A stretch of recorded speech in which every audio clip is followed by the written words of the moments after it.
Varicose veins కి సరైన చికిత్స కోసం సంప్రదించండి ఎవిస్ హాస్పిటల్.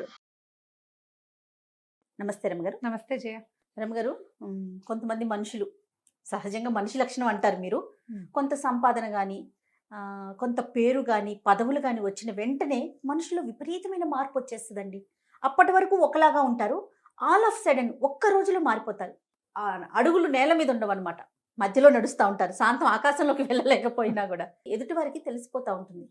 ఏంటి వీళ్ళలో ఇంత మార్పు వచ్చేసింది, డబ్బు తీసుకొచ్చిన మార్పు లేకపోతే పదవి తీసుకొచ్చిన మార్పు అనుకుంటూ ఉంటాం కదండి. కానీ ఆ లక్షణం మంచిది కాదేమో అనిపిస్తుంది నాకు. మంచో చెడో ఇక వాళ్ళ మధ్యలో వచ్చిన వాళ్ళు మరీ ముఖ్యంగా మారిపోతారు. సహజంగా ఉన్న వాళ్ళు ఎప్పుడు నార్మల్ గానే ఉంటారు, గొప్పలు చెప్పుకోరు. సార్లు మూతులు నేతులు ఇదే గొప్పలు చెప్పుకుంటూనే ఉంటారండి. అంటే అలా కాదులే జయ, ఇప్పుడు సహజంగా వాళ్ళ తీరేదో కొంతమంది అలాగే ఉంటారు. కొంతమంది ఇలా మధ్యలో వచ్చిన వాళ్ళు అలా డౌన్ టు ఎర్త్ ఉండలేకపోతాను. నడమంత్రపు సిరి నరాల మీద పుండు అంటారు, ఆగనివ్వదు అనమాట. అది వెళ్ళి నేల మీద ఉండనివ్వదు. ఇక అంతే సంగతి. కొంతమంది తీరు చెప్పలేకపోతాం. అది మంచిగా చెడా అంటే దాని మీద డిస్కషన్ పెట్టలేం మనం. వాళ్ళ తరహా అది. కొంతమంది చూడు ఎంత వచ్చినా ఏమొచ్చినా కూడా ఇసిరేస్తారు రమ్మగారు. అది సరే, మంచో చెడో వదిలేద్దాం. వాళ్ళ మంచి వాళ్ళకే ఉంటుంది, వాళ్ళ చెడు వాళ్ళకే ఉంటుంది. కానీ మాట ఇసురు అనేది ఎదుటి వాళ్ళకి చాలా బాధ అనిపిస్తుంది, కాదంటారా? అవును, ఏదో వీటికి నడమంత్రం అనుకుంటారు. అంతే, వాడితో పని ఉన్నప్పుడు ఇంకేం చేయలేరుగా, చచ్చినట్టు వాడి దగ్గరే చెప్పలేకపోతాం కదా. దీని మీద ఒక మంచి కథ ఉంది, చెప్తాను జయ. మన పాతకాలపు గాథల్లో చాలా కథలు చూస్తాం మనం. సినిమాల్లో కూడా ఓ ముగ్గురు నలుగురు అన్నదమ్ములు ఉన్నారనుకో, ఒకడు చాలా మంచివాడు, ఒకడు చాలా తెలివైన వాడు అలా కనపడతారు. పెద్దవాడు చాలా మంచివాడు, మిగిలిన వాళ్ళంతా స్వార్థపరులు. లేదా పెద్దవాళ్ళంతా అదో రకంగా ఉంటారు, ఆఖరి వాడు చాలా బుద్ధిమంతుడుగా ఉంటాడు. వాడు బేసిక్ చెడ్డవాడిగా కనపడతాడు, కానీ చివరికి వాడు మంచివాడిగా టర్న్ అయ్యి కనపడతాడు. నువ్వు ఏ సినిమా కథలు తీసుకో ఇలాగే ఉంటాయి. పెద్దవి చిన్నవి సినిమాలు తేడా లేవు, పాతవి కొత్తవి కూడా. అలా ఉండకపోతే మనం యాక్సెప్ట్ చేయలేము, మనసుకు కూడా నచ్చదు. హ్యాపీ ఎండింగ్ ఉండాలి కదా మనకి. సాధారణంగా స్వార్థపరులు ఉన్న ఇంట్లో మంచి వాళ్ళు ఉండేందుకు అవకాశం లేదు. అందరూ అలానే ఉంటారంటారా? డెఫినెట్ గా. పై వాళ్ళంతా స్వార్థపరత్వం కాబట్టి చిన్నవాడు అదే కదా నేర్చుకుంటాడు జయ. అవునా కాదా? లక్షణాలు మారవంటారా? మారవు, అవన్నీ సినిమాటిక్, ఓన్లీ స్టోరీస్ లో ఉంటాయి అవి. వీళ్ళకు కూడా ఎంతో కొంత స్వార్థం ఖచ్చితంగా ఉంటుంది. పెద్దవాళ్ళందరూ మంచివాళ్ళు అనుకో, చిన్న పొన్న స్వార్థపరత్వాలున్నా కొంత మంచితనం అలవాటు అవుతుంది. చూడు, అలవాటు అవుతుంది. ఆ అలవాటు ప్రకారం మంచితనం ఉంటుంది. ఓకే. ఈ స్వార్థపరత్వాలు, చెడ్డతనాలు, సొంతం చూసుకోవటాలు, సెల్ఫిష్గా ఉండటాలు, బేసిక్ థింగ్స్ అవి ఇళ్లలో ఉన్నాయి అంటే పిల్లలకి వచ్చేస్తాయి ఆటోమేటిక్గా. చాలా కష్టం అవి పోగొట్టుకోవాలని కూడా అనుకోరు. ఇది చెడ్డది, ఇది పోగొట్టుకోవాలని భావించరు కూడా. వాళ్ళకి క్యాజువల్ గా ఉంటుందేమో. క్యాజువల్ గా ఉంటుంది. పూర్వం అంటే ఒక పల్లెటూరులో ముగ్గురు అన్నదమ్ములు ఉండేవారు. వాడు సూర్యవర్ధనుడు, చంద్రవర్ధనుడు, బాలవర్ధనుడు. సూర్యుడు, చంద్రుడు, బాలుడు అని పిలుచుకునేవాడు. అయితే వీళ్ళకి ఏమి ఆస్తి స్వాస్థ్యం ఏం లేదు. అమ్మా నాన్న చిన్నప్పుడే పోయారు. ఒక పెద్ద మామిడి చెట్టు ఉండేదట. అది శాఖోపశాఖలుగా అన్ని పక్కలకి వెళ్ళిపోయి ఉండేది.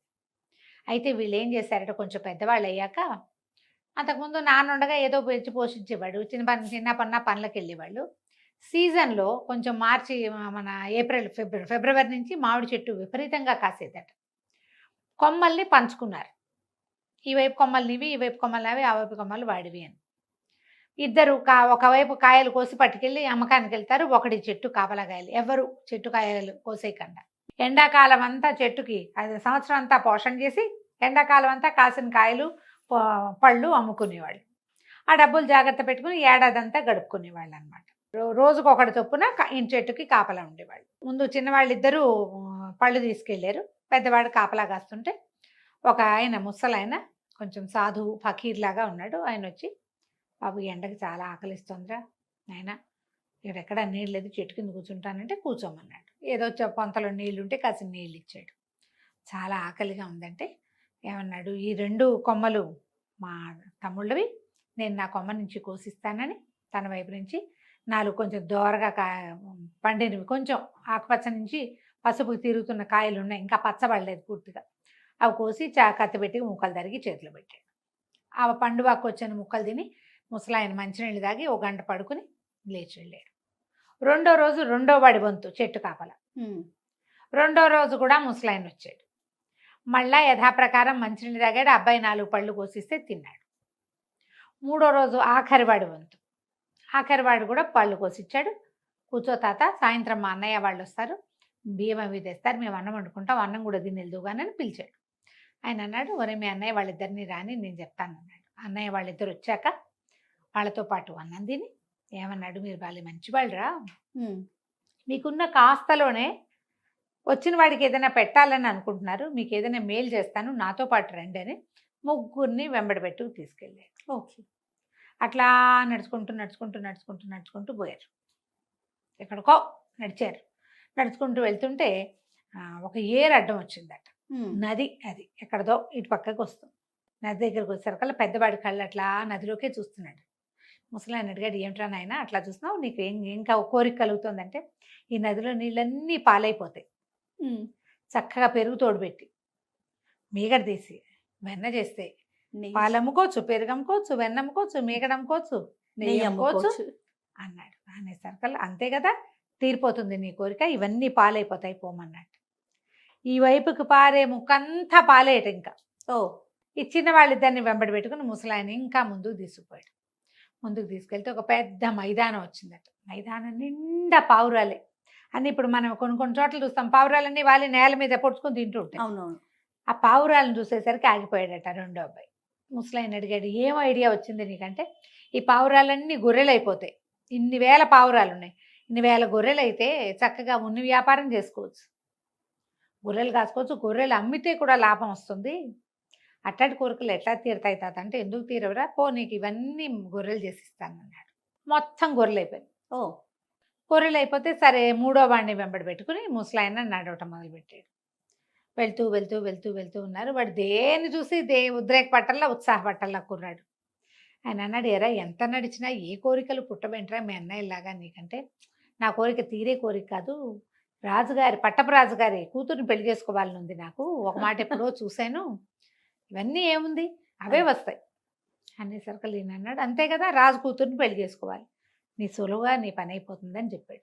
అక్కడి నుంచి ఈయన అన్నాడు, పద నిన్ను రాజుగారి దగ్గర తీసుకెళ్తానని రాజుగారి దగ్గరికి ఈ కుర్రాన్ని వెంబడి పెట్టు తీసుకెళ్ళాడు. మీ పిల్లని వీడికి ఇచ్చి పెళ్లి చేయండి అని చెప్పడానికి.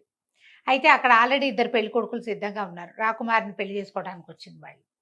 రాజు అన్నాడు, నువ్వు గొప్ప సన్యాసివి, చాలా గొప్పవాడి, నువ్వు తెచ్చిన కుర్రాన్ని నేను కన్సిడర్ చేయవలసిందే, కాకపోతే ఇంకో ఇద్దరు ఉన్నారు కదా, ముగ్గురు, ఈ ముగ్గురులో ఎవరో మంచి పెళ్లి కొడుకు మీరే నిర్ణయించండి అన్నాడు.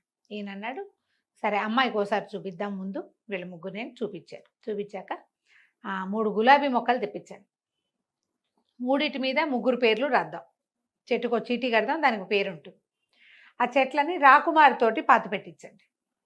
రేపు ఉదయం ఏ చెట్టు పువ్వు పూస్తుందో వాడికి ఈ అమ్మాయి నుంచి పెళ్లి చేయాలి, అప్పుడు అమ్మాయి జీవితం బాగుంటుంది. రాజుగారికి ఏంటంటే తనకంటే పెద్దవాడికి పెళ్లి చేసే ఉద్దేశం లేదు, కూతుర్ని ఇవ్వడం ఇష్టం లేదు, ఎవరో ఒకడు కొంచెం యోగ్యుడైన వాడికి ఇచ్చి రాజ్యానికి రాజు అవుతాడు వాడు. ఓకే.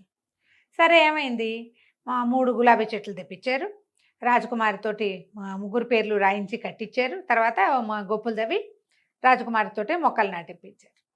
తెల్లవారేసరికల్లా ఈ సన్యాసి గారి మహత్యంతో ఈ బాలవర్ధనుడు ఉన్నాడు కదా, అతను పేరు రాసున్న చెట్టుకి గులాబీ పువ్వు పూస్తుంది. రాజుగారు ఒప్పుకొని బాలవర్ధనుడికి ఇచ్చి పెళ్లి చేశారు. అయితే ఆ రాజ్యంలో రూల్ ఏంటంటే, ఇట్లా కొత్తగా పెళ్ళయి రేపొద్దున రాజ్యానికి రావాల్సిన వాళ్ళు 5 సంవత్సరాలు అడవిలో బతకాలి. ఒక ఇల్లు కట్టించి ఇస్తారు, కందమూలాలు తవ్వుకుంటూ అడవిలో జంతువులను వేటాడుకుంటూ ఏదైనా చేసుకుంటే వ్యవసాయం నీ ఓపిక కొద్దీ చేసుకోవచ్చు. రాజకుమారుడు రాజకుమార్తె వాళ్ళిద్దరే ఉండాలి, అదే భార్యాభర్త. వీళ్ళని అడవికి పంపేశారు పెళ్ళైన 16వ రోజున. సరే కొంతకాలం గడిచిన తర్వాత ఈ ముసలాయన ఏం చేశాడు, ఈ ఫకీర్ గారు మా పెద్దవాడి దగ్గరికి వెళ్ళాడు. అక్కడ మంచి బ్రహ్మాండంగా ఉంది బిజినెస్, మామూలుగా లేదు వ్యవహారం.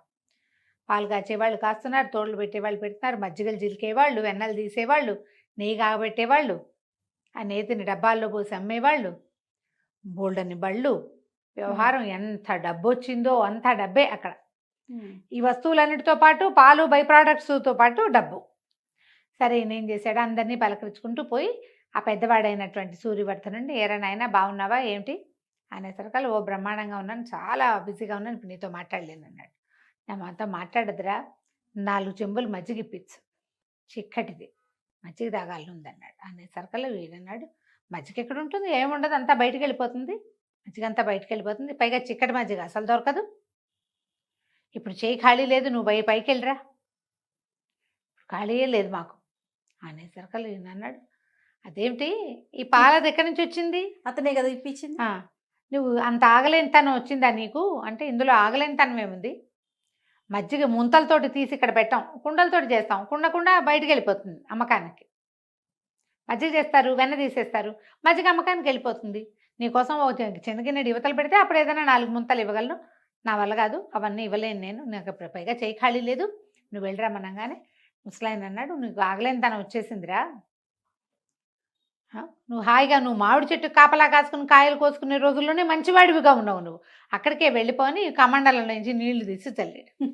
చల్లంగానే పాలు లేవు, పాలకడలి లేదు, మజ్జిగ లేదు, కుండలు లేవు, మనుషులు లేరు, ఏమీ లేదు, సమస్తం వెనక్కి వెళ్ళిపోయింది. మామిడి చెట్టు దగ్గర ప్రత్యక్షం అయిపోయాడు పెద్దవాడు.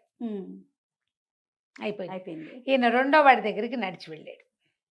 వెళ్ళేసరికి రెండో వాడు చాలా ఉత్సాహంగా ఉన్నాడు. గొర్రెలు మామూలుగా ఎడారి నిండా ఉన్నాయి కదా, ఆ మైదానం నిండా దానికి త్రిబులైనాయి. గొర్రెలు ఊరుకుంటాయి ఏమంటే, ఏడాదికో 2 ఏళ్ళకో పిల్లల్ని పెట్టవు, ఎన్ని గొర్రెలో. మంచి ఉన్ని తీసేవాళ్ళు, నేసేవాళ్ళు, కంబళ్ళు నేస్తున్నారు అక్కడ. కంబళ్ళు నేసి పై దేశాలకు కూడా పంపిస్తున్నట్టు వాడు. పంపిస్తుంటే ఈయన వెళ్ళి, ఒరే చలికి ఆగలేకపోతున్నాను నాయన, ఒక కంబళి ఇప్పించు నాకు అని అడిగాడు. అడిగేసరికల్లా ఇతను అన్నాడు, కంబళి కాదు, చిన్న ముక్క కూడా ఇవ్వలేను, ఎందుకంటే ఇవన్నీ బయటికి వెళ్ళిపోయేవి, ఇందులో నుంచి ఒకటి తీస్తే లెక్క తగ్గిపోతుంది, 100 ఇస్తామన్నావు, 100 ఒకటి తీసామనుకో 99 అవుతుంది, కాబట్టి ఇప్పుడు ఏం కుదరదు, రేపో మాపో కనపడు, కొంచెం గొర్రెబొచ్చు ఇప్పిస్తా, ఎక్కడే నేర్చుకోను, మా దగ్గర కుదరదు, మాదంతా ఎక్స్పోర్ట్ క్వాలిటీ, చిన్న చిన్న పనులు చెయ్యం మేమన్నాడు. పాత కంబళి ముక్క కూడా ఇవ్వలే ఆయనకి. ఇవ్వకపోయేసరికల్లా ఏం చెప్పాడు, సరే నువ్వు కూడా అలాంటి వాడివే, మీరు మామిడి చెట్టు కాపలాకే పనికొస్తారు, అక్కడ ఉండగా మీకు దాన గుణం ఉంది, మీకున్న కాస్తలో పెట్టే గుణం ఉంది, ఇప్పుడు ఎంత వచ్చినా పెట్టే గుణం లేదు, నీకు మనుషులతో పాటు పెరగవలసింది ఏమిటి, పెట్టు గుణం, అంతేగా, అది పెరగాలి, నీకు పెరగలేదు, నువ్వు వెనక్కి వెళ్ళిపోమని మొత్తం నీళ్ళు చల్లాడు. ఆ మొత్తం గొర్రెలన్నీ మంత్రజలం తగలంగానే పౌరాలు అయిపోయినాయి, ఎక్స్పోర్టు లేదు, ఇంపోర్టు లేదు. ఇంకా రెండో వాడు పోయాడు. ఈయన మూడో వాడి దగ్గరికి వెళ్ళాడు. వీళ్ళు ఒక చిన్న సరస్సు తీరంలో ఒక గుడిసె లాంటిది కాస్త పెద్దదే వేసుకుని భార్యాభర్త ఉంటున్నారు. వీళ్ళని చూడంగానే వాళ్ళు ఏం చేస్తున్నారు, కందమూలాలు దుంపలు తవ్వుకుని ఉడకబెట్టుకుంటారు, కొద్దిగా ఊసబియ్యం అవి దొరుకుతాయి అడవిలో, ఏదో కొంచెం వండుకుంటారు, రకరకాలు చేసుకోలేరు, పనివాళ్ళు గినివాళ్ళు లేరు. ఈ ఫకీరు ఈయన వృద్ధుడు వచ్చేసరికల్లా, వచ్చావో తాత, ఎంతకాలమైంది నిన్ను చూసని ఆ కుర్రాడు బాలవర్ధనుడు ఎదురొచ్చాడు. ఆ అమ్మాయి కాళ్ళకి నీళ్ళు తెచ్చిచ్చింది, ఆకలిస్తుందంటే సరే మేము వండుకున్నాం, మాతో పాటే తిందుగాను నువ్వని. ఇక మళ్ళీ వండల, వాళ్ళ దాంట్లోనే చెరుకో సగము పెట్టి ఈయనకి కాళ్ళు విసుగుతూ పక్కన కూర్చున్నారు. ఈయన అన్నాడు, నువ్వు మారలేదురా, రాజుగారి కూతురు నీ భార్య అయినా మారలా, ఇంకొక సంవత్సరం గడిస్తే నువ్వు ఇక్కడి నుంచి వెళ్ళి రాజు అవుతావు, రాజు అయిపోతున్నానన్న ఉత్సాహం వచ్చినా నువ్వు మారలేదు, మార్పు లేని వాడివి నువ్వు ఒకడివే. మీ అన్నలిద్దరికీ మార్పు వచ్చేసింది, మార్పు వచ్చిన వాడు ఏదో ఒక రోజు తన ఒరిజినల్ ప్లేస్కి వెళ్ళిపోతాడు వెనక్కి, లేదా జనాల దృష్టిలో దిగజారిపోతాడు. డబ్బులు పోకపోవచ్చు, వాడి కర్మవశాత్తు డబ్బు ఉండొచ్చు కానీ విలువ ఉండదు. వాళ్ళు డబ్బులు పోగొట్టుకున్నారు, విలువ పోగొట్టుకున్నారు. సాధారణంగా మన దగ్గర ఏమవుతుంది, డబ్బేం పోగొట్టుకోరు, నడమంత్రం వచ్చిన వాళ్ళకి డబ్బులు గిబ్బులు పోవు, కానీ ప్రజల దృష్టిలో విలువని కోల్పోతారు, ప్రేమ ఆదరణ తగ్గిపోతుంది. ఆలోచించుకోవాలి ప్రతి వాళ్ళు కూడా. ఇలా మనం ముందుకెళ్ళేటప్పుడు మన ప్రవర్తన లోపాలు ఏమైనా ఉన్నాయా, మనం ఏమిటో ఓవర్గా ప్రవర్తిస్తున్నామా, కొంచెం ఎక్కిపోయామా మనం అనేది ఆలోచించుకుని దాన్ని కొంచెం కట్ చేసుకుంటే మనుషులతో బాగుంటుంది జీవితం. కేవలం డబ్బుతోనే కాదు రమ్మగారు, కొన్నిసార్లు పేరు వచ్చినా కూడా నేల మీద నిలవలేకపోతారండి, పదవులు వచ్చినా కూడా నిలవలేకపోతారు రమ్మగారు. అస్సలు అంటే అసలు ఇప్పుడు నీకు పేరుతో పాటు పదవితో పాటు ఆటోమేటిక్గా డబ్బు వస్తుంది, పేరు నిలవనివ్వదు. రైట్ రమ్మగారు, నమస్తే. సుమన్ టీవీలో మీ పర్సనల్ అండ్ బిజినెస్ ప్రమోషన్స్ కోసం కింది నెంబర్కి కాంటాక్ట్ చేయండి.